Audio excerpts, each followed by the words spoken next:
পশ্চিম তীরে মানবাধিকার লঙ্ঘনের দায়ে মার্কিন নিষেধাজ্ঞায় পড়তে যাচ্ছে ইসরায়েলের সামরিক ব্যাটালিয়ন। তেল আবিবের সাথে ক্রমেই দূরত্ব বাড়ছে ওয়াশিংটনের। টানা কয়েকদিনের উত্তেজনার পর শান্ত ইরান ইসরায়েল পরিস্থিতি, স্বস্তিতে সাধারণ মানুষ। অস্থিরতার শঙ্কা পুরো উড়িয়ে দিচ্ছেন না বিশ্লেষকরা। নানা নাটকীয়তার পর ইউক্রেনকে $৬,১০০ কোটি সামরিক সহায়তা দিচ্ছে যুক্তরাষ্ট্র। মার্কিন পার্লামেন্টে বিল পাস, অস্ত্রের অভাব কাটবে আশা জেলেনস্কির।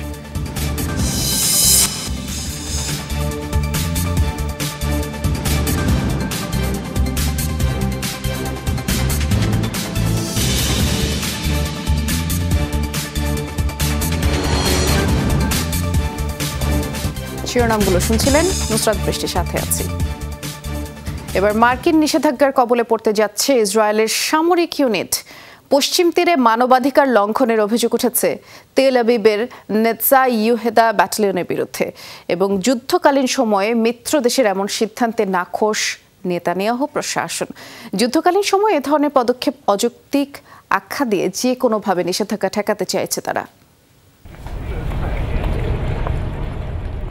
যুক্তরাষ্ট্র ইসরায়েল সম্পর্কের টানাপোড়েন নিয়ে নানা গুঞ্জন যখন জোরালো হচ্ছে, তখন তেল আবিবের বিরুদ্ধে আরও একটি কঠোর সিদ্ধান্ত নিতে যাচ্ছে ওয়াশিংটন। হোয়াইট হাউসের কর্মকর্তাদের বরাতে জানা গেছে, ইসরায়েলের একটি সামরিক ইউনিটের বিরুদ্ধে ব্যবস্থা নেবে তারা।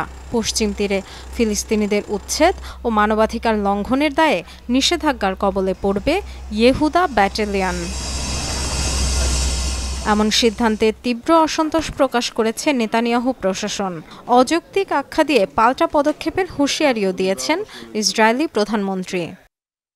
এমন একটি সময় যখন আমাদের সেনারা সন্ত্রাসীদের বিরুদ্ধে লড়ছে, তখন এ ধরনের নিষেধাজ্ঞা পুরোপুরি অযৌক্তিক ও অনৈতিক। আমার নেতৃত্বাধীন সরকার এই পদক্ষেপের বিরুদ্ধে সব ধরনের ব্যবস্থা নেবে। মার্কিন প্রশাসনের এ ধরনের পদক্ষেপ ভয়াবহ নজির তৈরি করবে, এমন হুঁশিয়ারি বার্তা ইসরায়েলের যুদ্ধকালীন মন্ত্রিসভার সদস্য বেনি গান্টজের। মার্কিন বন্ধুদের আমরা যথেষ্ট সমাদর করতাম, কিন্তু ইসরায়েলের ইউনিট ও সেনাদের উপর নিষেধাজ্ঞার সিদ্ধান্ত একটি ভয়াবহ নজির তৈরি করছে। বিশেষ করে যুদ্ধকালীন সময়ে আমাদের অভিন্ন শত্রুদের প্রতি ভুল বার্তা যাবে। সম্প্রতি পশ্চিম তীরে ইহুদা ব্যাটালিয়নের কর্মকাণ্ড নিয়ে বিশাল প্রতিবেদন প্রকাশ করে একটি মার্কিন অলাভজনক সংস্থা। বলা হয়, ফিলিস্তিনিদের উচ্ছেদের সরাসরি দখলদারদের ভূমিকায় কাজ করে তারা। এই ইউনিটের সদস্যরা মূলত কট্টর জাতীয়তাবাদী সহিংস দখলদার গোষ্ঠী হিলটপ ইয়ুথ মুভমেন্টের সদস্য। নেতানিয়াহু প্রশাসন বলছে, ইসরায়েলের সামরিক বাহিনীর অবিচ্ছেদ্য অংশ এই ইউনিট। বিশেষ করে পশ্চিম তীরে অভিযানের উদ্দেশ্যেই মোতায়েন করা হয় ইহুদা ব্যাটালিয়নকে। এর আগে পশ্চিম তীরের উগ্র দখলদারদের উপর নিষেধাজ্ঞা দিয়েছিল যুক্তরাষ্ট্র ও ইউরোপীয় union. Dorothy Tasrin, Jamuna news. দখলকৃত পশ্চিম তীরের তুলকারেমে তৃতীয় দিনের মতো অব্যাহত ইসরায়েলি বাহিনীর তাণ্ডব। নূর শামস শরণার্থী শিবিরে চালানো অভিযানে 14 জনের মৃত্যু হয়েছে, আর এই তথ্য নিশ্চিত করেছে ফিলিস্তিনের স্বাস্থ্য মন্ত্রণালয়। আহতদের অবস্থাও আশঙ্কাজনক এবং প্রাণহানি বাড়তে পারে এমন শঙ্কা রয়েছে। 60টির বেশি সামরিক যান ও বুলডোজার দিয়ে ক্যাম্পটিতে অভিযান চলছে। ঘরবাড়ি তছনছ করছে সেনারা। শুক্রবার নতুনভাবে ক্যাম্পটিতে অভিযান শুরু হয়। ইহুদি প্রশাসনের দাবি, ক্যাম্পে লুকিয়ে আছে হামাস ও ইসলামিক জিহাদের সদস্যরা। গাজায় চলমান আগ্রাসনের শুরু থেকে পশ্চিম তীরে অভিযান জোরদার করেছে ইসরায়েল। এ পর্যন্ত কমপক্ষে 486 ফিলিস্তিনি মৃত্যু হয়েছে, 5,000-এর ওপর আহত হয়েছে, ধরপাকড়ের শিকার 8,000-এর বেশি।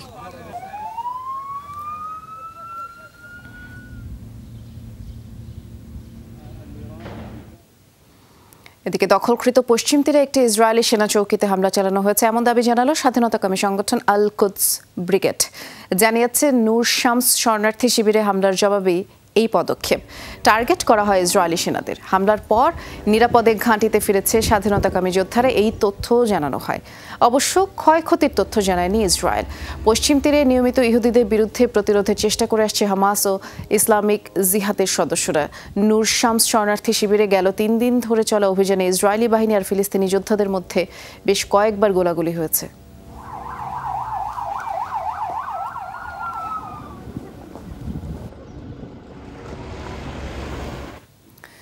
ইসরায়েলি দখলদারদের হামলায় প্রাণ গেছে মানবিক সংস্থা রেড ক্রিসেন্টের এক সদস্যের।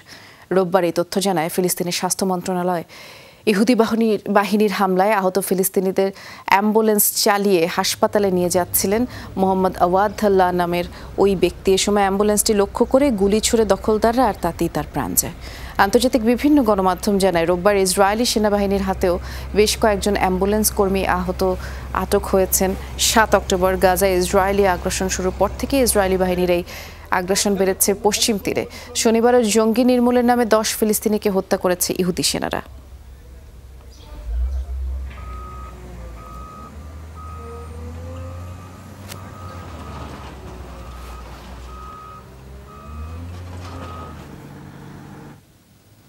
গাজায় ইসরায়েলি আগ্রাসন চলছে। রাফার দক্ষিণাঞ্চলে ভয়াবহ তাণ্ডব চালিয়েছে ইহুদি সেনারা।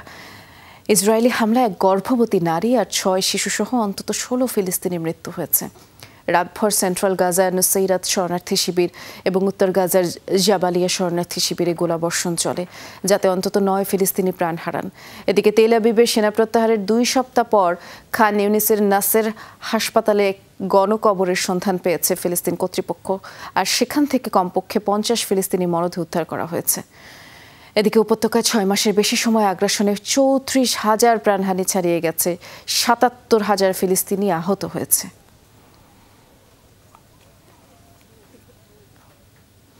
ইরান ইসরায়েল পাল্টাপাল্টি হামলার পর মধ্যপ্রাচ্যে যুক্তরাষ্ট্রের প্রভাব প্রশ্নের মুখে পড়েছে।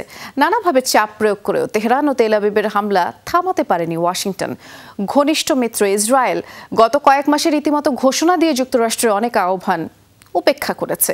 এতে অভ্যন্তরীণ রাজনীতিতে চাপ বাড়ছে প্রেসিডেন্ট জো বাইডেনের ওপর। প্রতিদ্বন্দ্বী ট্রাম্পের দাবি, তিনি হোয়াইট হাউসে থাকলে ঘটনার প্রবাহ ভিন্ন হতো। নির্বাচনের আগে মার্কিন প্রেসিডেন্ট জো বাইডেনকে বড়সড় পরীক্ষার মধ্যেই ফেলে দিয়েছে যুক্তরাষ্ট্রের সবচেয়ে ঘনিষ্ঠ মিত্র ইসরায়েল। গাজায় আগ্রাসন চালানো ইসরায়েলকে আকুণ্ঠ সমর্থন দিয়ে অনেক সাধারণ মার্কিনই তো বটেই, নিজ দলের কয়েকজন আইন প্রণেতার তোপের মুখে পড়েছেন বাইডেন।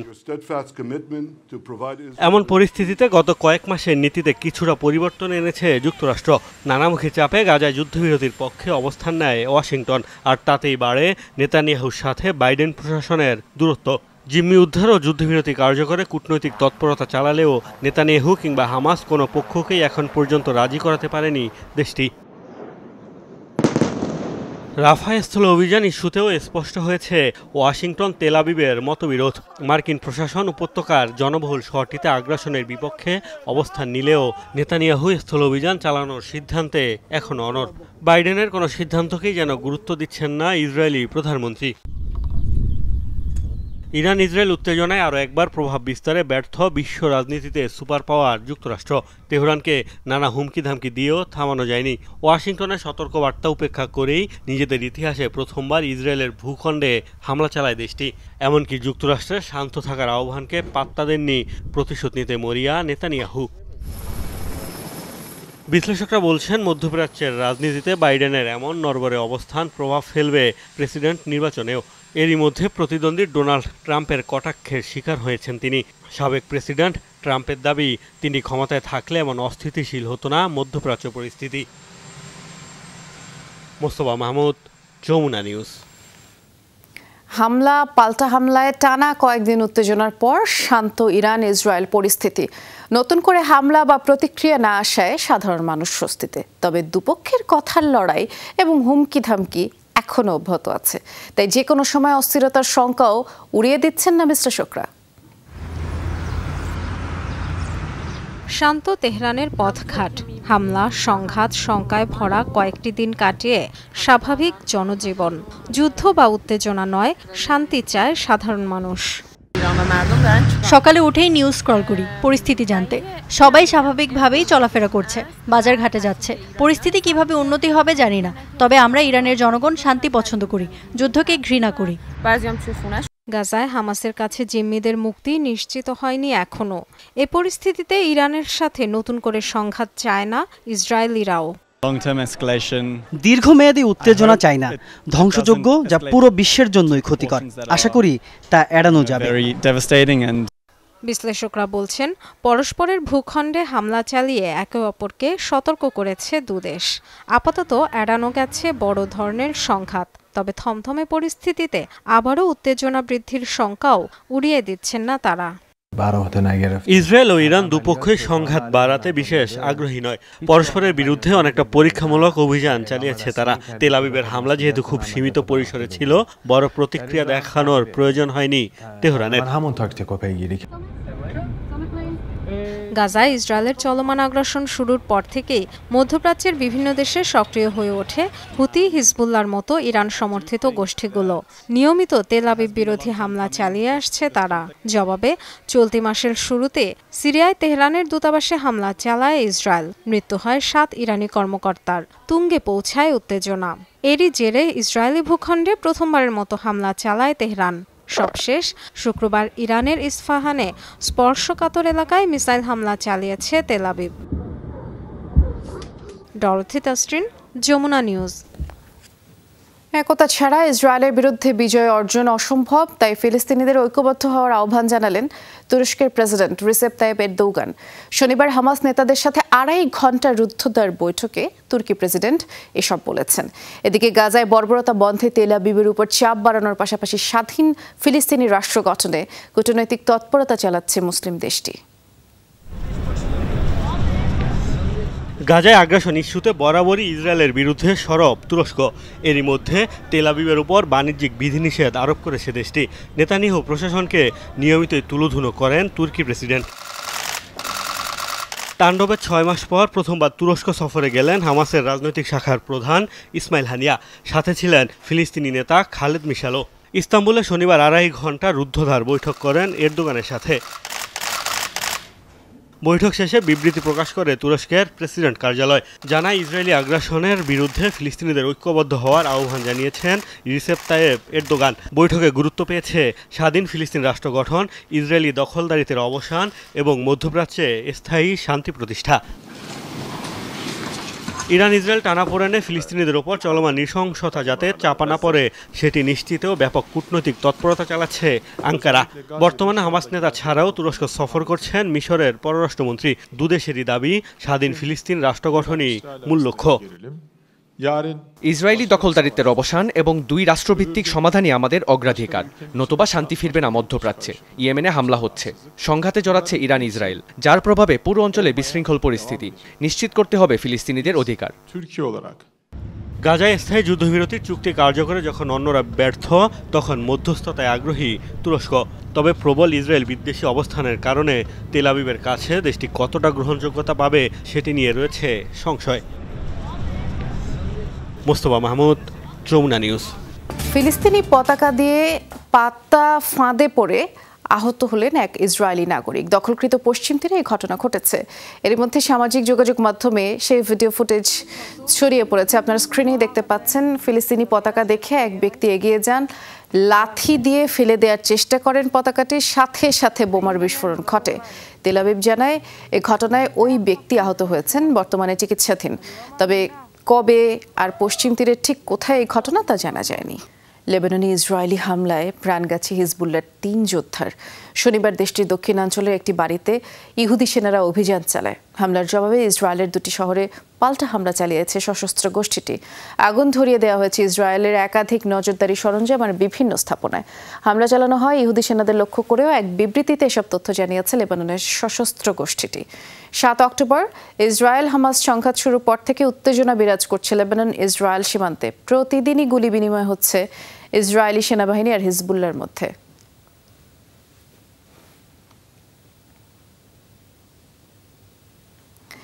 নানা নাটকীয়তার পর অবশেষে যুক্তরাষ্ট্রের সামরিক সহায়তা পাচ্ছে ইউক্রেন।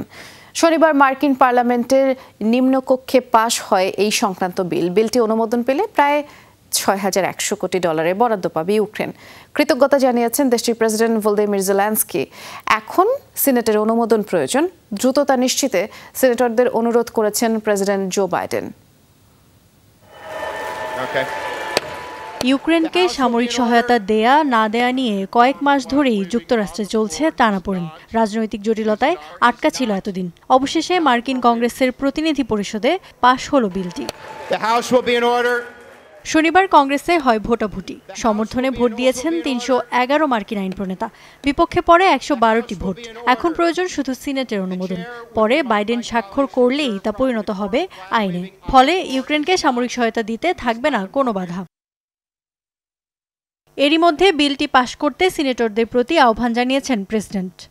ইউক্রেনে ক্রমাগত বোমা বর্ষণ করছে রাশিয়া। প্যাকেজটি ইউক্রেনের জন্য অত্যন্ত গুরুত্বপূর্ণ। যত দ্রুত সম্ভব বিলটি সইয়ের জন্য পাঠাতে অনুরোধ করছি সিনেটকে, যাতে যুদ্ধরত ইউক্রেনে আমরা দ্রুত অস্ত্র ও অন্যান্য সরঞ্জাম পাঠাতে পারি। বিলটি বাস্তবায়িত হলে প্রায় ৬,১০০ কোটি ডলারের সামরিক সহায়তা পাবে ইউক্রেন। যুক্তরাষ্ট্রের এমন পদক্ষেপকে সাধুবাদ জানিয়েছে বিশ্ব নেতারা। খুশি ইউক্রেনের প্রেসিডেন্টও। ভিডিও বার্তায় প্রকাশ করেন কৃতজ্ঞতাও। বহুল প্রতীক্ষিত সহায়তা প্যাকেজটি আজ মার্কিন কংগ্রেসে অনুমোদন পেয়েছে। এর জন্য আমরা অনেক সংগ্রাম করেছি। যারা এই প্যাকেজকে সাপোর্ট করেছে তাদের প্রতি কৃতজ্ঞ। প্রত্যাশা সিনেট হয়ে প্রেসিডেন্ট বাইডেনের কাছে যাবে বিলটি। একই অধিবেশনে অনুমোদন পায় আরও দুটি প্যাকেজ, যার একটি ইসরায়েলকে সামরিক সহায়তা ও গাজায় মানবিক সহায়তা বিষয়ক, অন্যটি তাইওয়ান সহ এশীয় প্রশান্ত মহাসাগরীয় এলাকার মিত্রদের জন্য। ইফাতারা খন্দকার, যমুনা নিউজ। যুক্তরাষ্ট্রে নিষিদ্ধ হতে যাচ্ছে জনপ্রিয় ভিডিও শেয়ারিং অ্যাপ টিকটক। শনিবার কংগ্রেসে পাশ হয়েছে এ সংক্রান্ত একটি বিল। এই বিল পাশের ফলে যুক্তরাষ্ট্রে জনপ্রিয় এই ভিডিও শেয়ারিং অ্যাপটি নিষিদ্ধ হতে পারে এবং সিনেটের অনুমোদন পেলে স্বাক্ষরের জন্য বিলটি প্রেসিডেন্ট জো বাইডেনের কাছে পাঠানো হবে।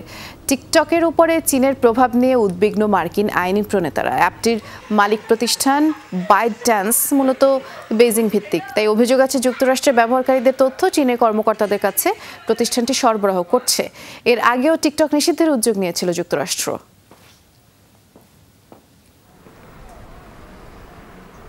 মধ্য আফ্রিকায় নৌকাডুবিতে প্রাণ গেছে অর্ধশতাধিক মানুষের। শনিবার কর্তৃপক্ষ জানায় শুক্রবার এমপোকো নদীতে এই দুর্ঘটনা ঘটে। এখনও অনেকেই নিখোঁজ। গুরুতর আহত অবস্থায় হাসপাতালে ভর্তি অন্তত 10 জন। প্রত্যক্ষদর্শীরা জানিয়েছে নৌকাটিতে প্রায় 300 মানুষ ছিলেন। অতিরিক্ত ভার বহনের কারণে সেটি ডুবে গেছে বলে প্রাথমিকভাবে ধারণা করা হচ্ছে। ঘটনার 40 মিনিট পর উদ্ধারকর্মীরা ঘটনাস্থলে পৌঁছায়।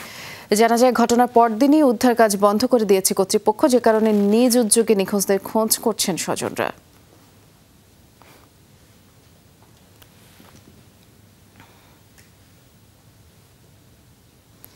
হঠাৎই ব্যস্ত বিমানবন্দরের দখল নিল সার্কাস দল।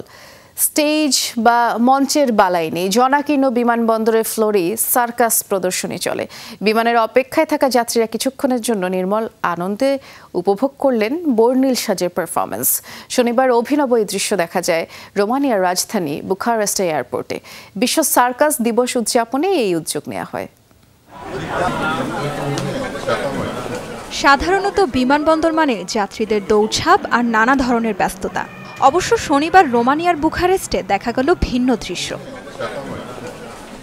রং বেরঙের পোশাকে হঠাৎই বিমানবন্দরে হাজির সার্কাস দল। শুরু হলো নাচ, গান আর শারীরিক কসরত। ব্যস্ততার মধ্যে এমন আয়োজনে বিরক্ত হওয়া তো দূরের কথা, রীতিমতো ভিড় জমিয়ে সার্কাস উপভোগ করেন যাত্রীরা। আমি নিউ ইয়র্ক থেকে এসেছি। বাড়ি ফিরে বাচ্চাদের গল্প শোনাবো। এবারের রোমানিয়া ভ্রমণ সত্যিই অনেক আনন্দের ছিল। শনিবার ছিল বিশ্ব সার্কাস দিবস। ব্যতিক্রমী উপায়ে দিনটি উদযাপনের জন্যই বিমানবন্দরে পারফরমেন্সের পরিকল্পনা করে বুখারেস্ট মেট্রোপলিটন সার্কাস দল। যোগ দেন দলটির 80 জনের বেশি আর্টিস্ট।